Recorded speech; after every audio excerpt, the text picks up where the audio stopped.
আলাইকুম এভরিওয়ান।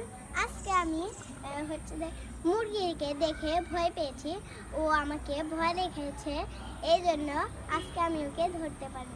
আসসালামু আলাইকুম এভরিওয়ান, আজকে এখানেই শেষ, টাটা। আসসালামু আলাইকুম এভরিওয়ান। আজকে যারা যারা আপনারা ঘাস চেনেন না তারাকে আমরা ঘাস চিনিয়ে দিচ্ছি। এটাও দেশি ঘাস, এটাও দেশি ঘাস, এটাও দেশি ঘাস। আসসালামু আলাইকুম, এইটুকুই, টাটা। আসসালামু আলাইকুম এভরিওয়ান। আজকে আমি আমাদের ফার্ম দেখব যে মুরগি এবং হাঁস কিভাবে হাঁটা চলা করে। চলুন।